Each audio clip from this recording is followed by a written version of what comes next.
Good day, everyone, and welcome to video 2 of course packet 5, which is credit. We ended up our discussion in video 1 with the credit approval process, which probably has these following steps. So first, you apply for the credit. Then the lender will conduct a credit investigation, and on the basis of their findings based on the credit investigation, they will decide whether to approve the credit or not.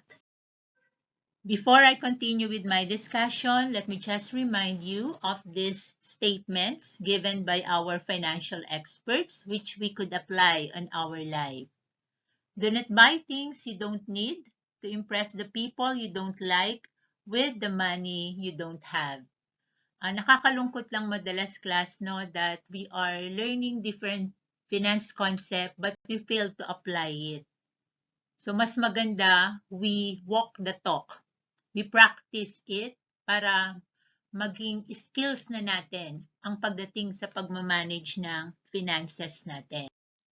We will start our discussion with building a credit history because your credit history is very important in order to increase your chance of being approved of a loan. So here are the different tips wherein you can build a good credit history. So you can establish a checking account and a savings account in a bank. Kasi when we talk about credit history, there must be past data. There must be past credit information. And you can stay able to establish that, of course, with your bank, most probably, by first maintaining a checking account or a savings account.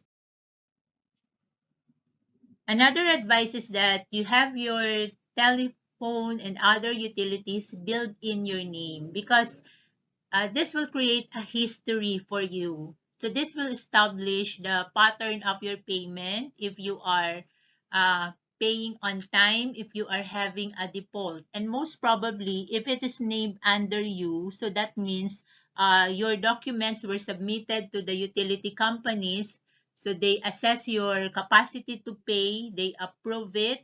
So that merely states that you are the one among the members of the family who has the capacity to pay. So those are the things being established if utilities are under your name.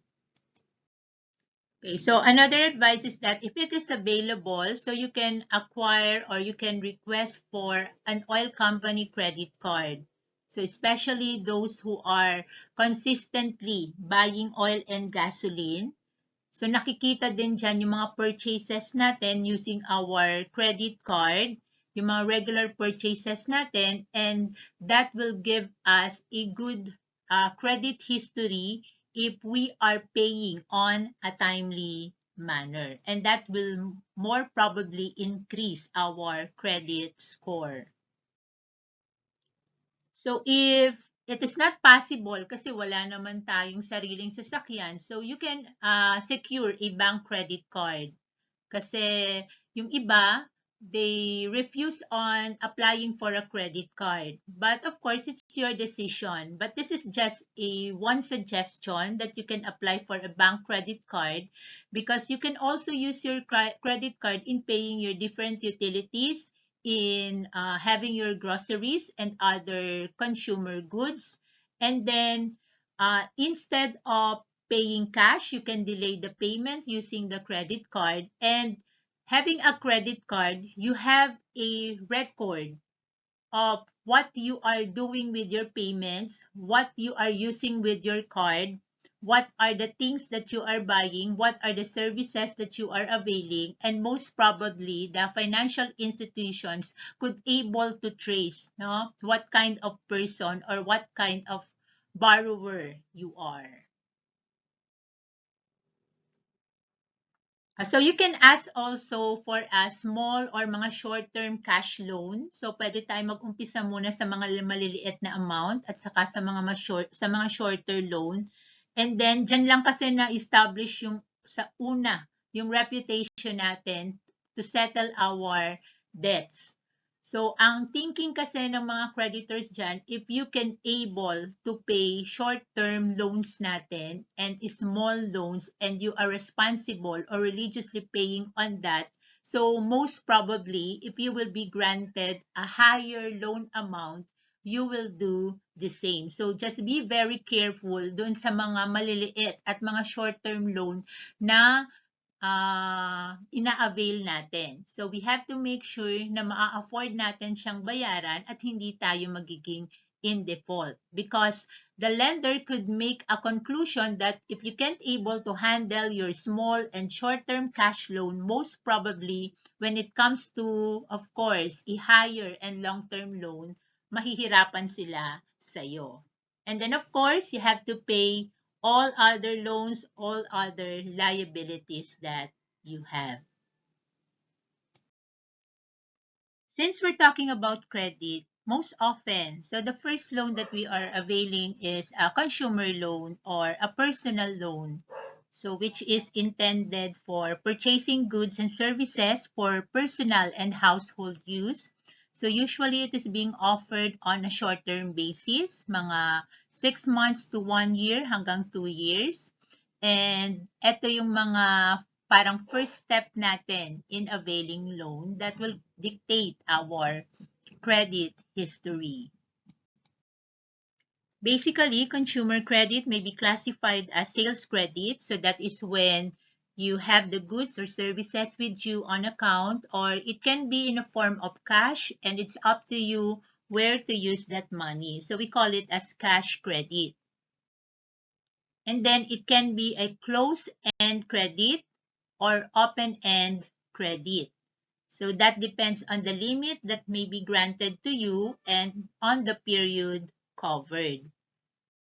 So when we talk about closed-end credit, so this means that you are certain when the credit will start and when the credit will end. So like for example, yung mga housing loan natin, car loans natin, and different installment payments para dun sa mga valuable or large amount purchases natin. So mag-uumpisa lang siya, of course, kung kailan yung first payment date natin at kung hanggang kailan yung time period na inalat sa atin for the final payment. And when we talk about open-end credit, so it's up to us, no? Nasa ating mga kamay kung hanggang kailan natin siya gagamitin, kailan tayo mag-uumpisa ng payment, or usually, the financial institutions will tell us when to start, na kung minsan nadi-differ pa yung payment, at nasa atin na din kung unti-untiin nating babayaran or regularly babayaran natin yung monthly amortization kasi nga kung hindi naman natin babayaran, it will earn interest. At in case naman matapos na yung payment natin for a certain availment of goods and services, open pa rin siya for another credit, for another availment. So tulad ng mga personal lines of credit, na pwede natin gamitin palagi, home equity loans, mga charge accounts, and credit cards na basta may mga payment lang tayo na nagagawa sa kanila at hindi nagkakapatong-patong yung ating mga accounts sa mga financial institutions na ito, free tayo or open tayo to avail an account or credit with them. Let me just make it clear that when it comes to open-end credit, that doesn't mean na walang katapusan na pwede mong magamit to, ha? So, everything has an end. So, let us say na-reach mo na yung credit limit mo sa credit card mo na 100,000 pesos. So, that means you can't able to make any purchases anymore kasi na-reach mo na yung credit limit mo. So, what I mean is that once nababayaran mo na yung mga monthly payments sa credit card mo, pwede mo na ulit siyang gamitin. Kasi actually, yung naibabayad mo, nagiging part na rin yun sa pwede mong ma-avail na amount. And of course, pag na-reach mo na yung highest limit mo, ng credit limit mo, tapos hindi ka naman nagbabayad, yan. So, hindi na nga nababawasan yung outstanding balance mo, nadadagdagan pa yan because of the interest. So, that means that is already the end of your credit. That is already the end of your limit pagdating sa mga credit card natin or dun sa mga open-end credit natin. So just make sure that we repay them before its due date. Then there are also other loans which are secured. So if you are interested in consumer loans, kapag nagtatrabaho na tayo, marami naman tayong makukuhanan yan. So here are the different financial institutions or different ways wherein we can avail consumer loans. So watch out lang dun sa mga loan sharks natin, mga private individuals natin na nagpa 5-6. So sabi ko nga sa first video natin, karaniwan ng mga individual loans given to us by private individuals, hindi naman yan nag-i-impose ng interest. Nagsasakripisyo pa nga yan na pautangin tayo kahit walang interest. Pero we have to settle our liabilities. Ang utang ay utang. Pero if worst comes to worst na mga pumatol tayo sa nagpa 5-6, so alam na kung ano ang kahaharapin natin. So make sure na alinman sa mga choices na yan na mapili natin, settle our obligations on or before the due date. Kasi what we're talking about is we have to build a credit reputation, a good credit history in order to increase our chances to have a higher credit score and a higher probability of being approved with our borrowings. Talking about the advantages and disadvantages of consumer credit, of course, it provides convenience. So we can get also an amount in case of emergencies. So in case of large purchases, yung iba ginagamit nga to for business purposes. And again, it can able to give us or build credit history. And then for the disadvantages, sometimes if we don't really need the money since it is being offered to us or yung peer pressure nandyan, yung mga kasaman mo sa trabaho nangungutang, pati ikaw nakiutang-utang ka na din. And once we have this power, yung makapag-avail ng consumer credit, you have the credit card, yung temptation nandyan, gumastos tayo. So, kung hindi naman talaga natin kailangan, do not avail a consumer credit. So, it is more expensive kasi ang tendency nito, mag-avail tayo na mag-avail kasi mabilis yung turnover nito short term to So, ang ginagawa natin, kapag malapit nang matapos yung loan, magre-renew ulit tayo. At habang nagre-renew tayo palagi, nag-a-avail tayo ng nag-a-avail palagi ng loan na to, nire-renew natin. So, syempre, nandyan yung mataas na interest. Next one, it gives us unrealistic lifestyle.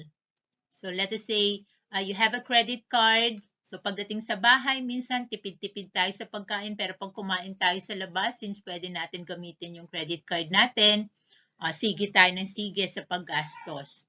And then, of course, sometimes we are living the way na hindi naman talaga yon ang kaya natin. Hindi naman talaga yon yung lifestyle natin.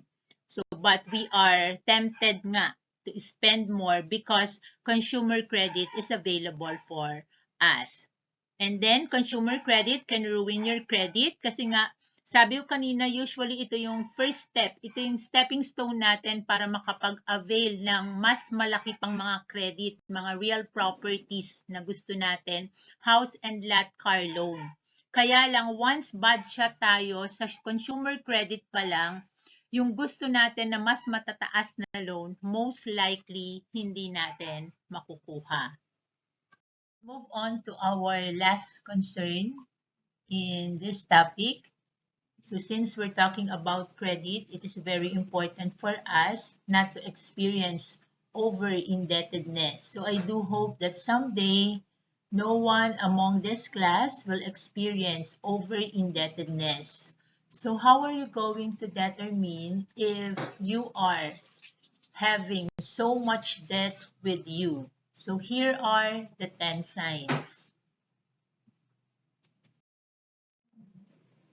If you will be working someday, look at your take-home pay. So examine if your take-home out of your take-home pay, you are spending more than 20% of it in order to repay your credits.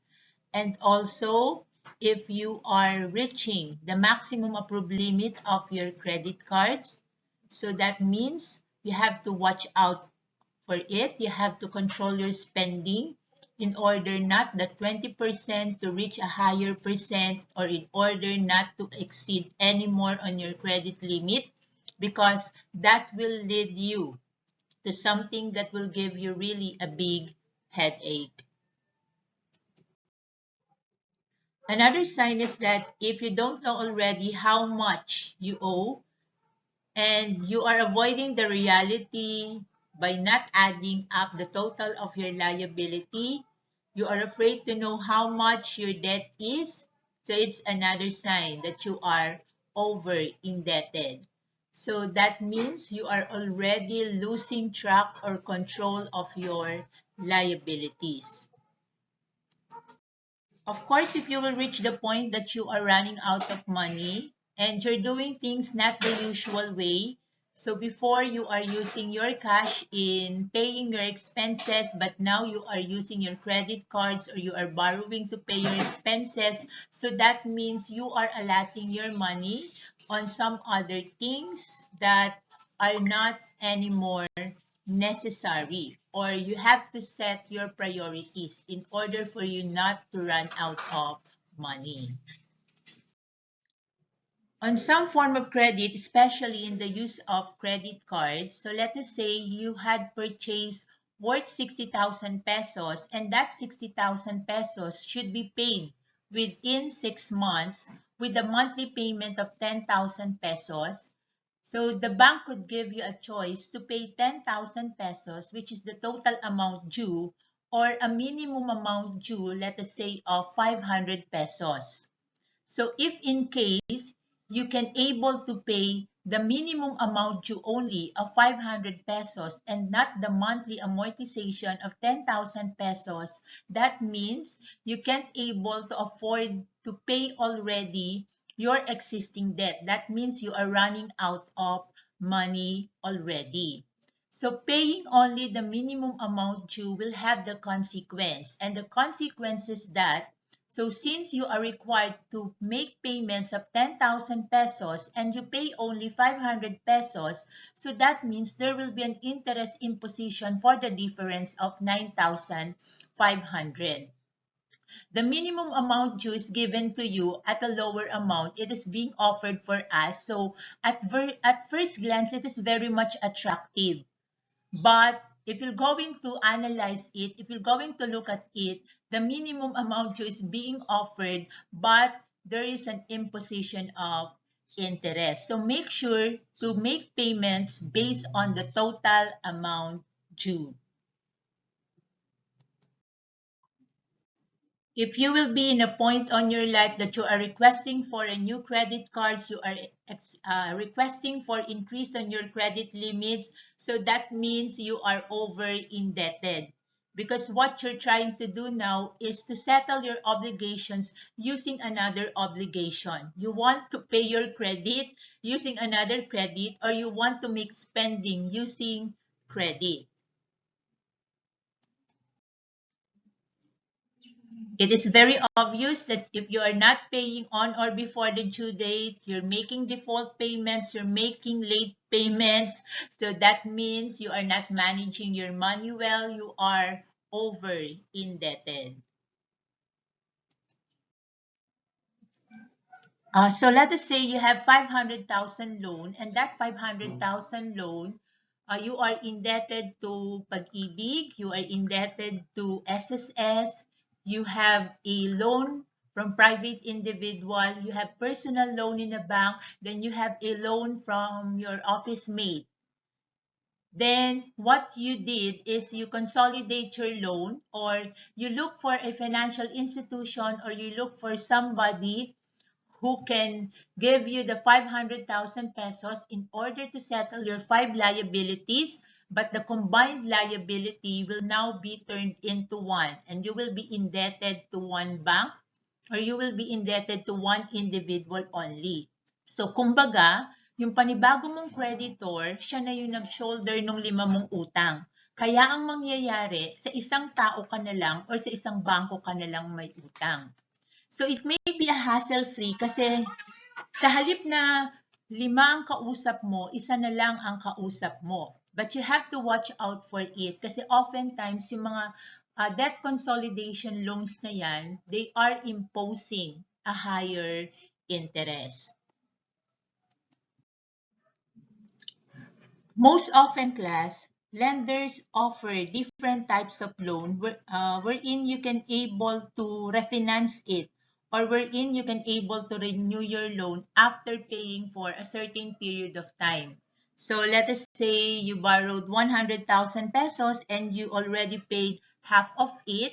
If it's the policy of the company that if you had already paid half of it, that means you can already renew or refinance your debt. So, looking at it, so it's a good thing, di ba? So, pwede ulit tayong makautang after paying half of our liability. Or let us say our liability is 60,000 pesos and then the bank offered us, if you had able to pay 3 months of your monthly payment, you can able to renew your liability. So that's okay again. So that means you can renew or you can refinance your liabilities.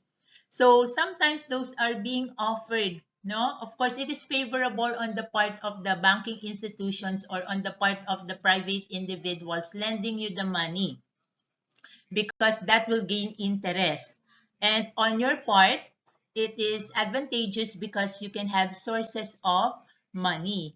But if you're going to look at it, it doesn't end, no? Naa-attract kasi tayo na naa-attract. But it is still within our control. So tayo na mismo ang dapat mag-decide kung kailan natin dapat tapusin na yung pangungutang natin dyan. Hindi yung every time na pwede na nating i-renew without even the needs of money, renew tayo ng loan natin para masabing meron lang tayong cash on our pocket. So let us say for example, your loan is $1,000 and then makikita natin nasa 400 na lang yung remaining balance natin. So kung gusto natin siyang i-refinance, ang in-offer sa atin, sige, mag-renew ka na lang ng loan mo worth 2,000. Then from that 2,000, ima-minus na lang namin yung 400. So you will have a proceeds of 1,600. Sasabihin sa atin ng lender, bayad na yung utang mo na 400, then meron ka pang $1,600 with you. Di ba ang ganda pakinggan? But in effect, you are now indebted not $400 but $2,000 already. Di ba? Ang ganda ng marketing strategy nila. Ganyan ang mga ino-offer ng mga lenders. This will be a worst case in case there will be a court sanction or court order that a portion of your salary or take-home pay will be used in order to settle your liability. So wala ka na talagang lusot dito, no? Bago mo matanggap yung take-home pay mo, tatanggalin na yung mga bayad mo, yung mga pambayad mo sa utang. At worse to kasi if it is a court sanction, that means nasampahan ka na ng kaso at eto naging settlement sa'yo. So out of your salary, there will be deductions for the payment of liability. So iba to dun sa mga usual na salary deduction sa mga loans natin. So this is something na hindi natin na-settle na kaya talagang nagkaroon na ng mga demand letters sa atin, umakyat na siya sa court. Kaya the lender has nothing to do but sampahan tayo ng kaso. Kaya ang choice talaga is to deduct the payment from our salary. But what if wala na tayong sinusweldo, di ba? Kaya they will run through up to our personal properties. Then last one, experiencing repossession or foreclosure or sa Tagalog yung nababatak na mga properties. So obvious naman, collateral are being used for the security and protection of the lender, and in case of default, deficiency, non-payment, binigyan na tayo ng notice, Lahat-lahat ginawa na ng lender para makapagbayad tayo, binigyan na tayo ng consideration, but still, we failed to settle our liabilities and there is a collateral involved because it is a secured loan. So this is a very sad experience for a debtor na ma-repossess or ma-foreclose yung mga properties nila. In order for us not to experience those signs of over-indebtedness, kasi class, sa totoo lang, ang worst thing that can happen to you on those situations are not the repossession of your property, hindi yung makulong tayo. Ang worst dyan is yung mental health natin, yung financial stress na pwedeng maidulot niyan sa atin. So tulad nga nung Korean drama na Squid Game. So mapapansin natin lahat halos ng mga contestants doon because of money, because of debt, kaya sila nag-join. At malaki ang effect ng problemang financial sa mental health natin. So iyon ang kailangan nating pangalagaan din dito. Kaya we have to maintain an amount of debt na magbibigay sa atin ng buhay wherein we could live comfortably.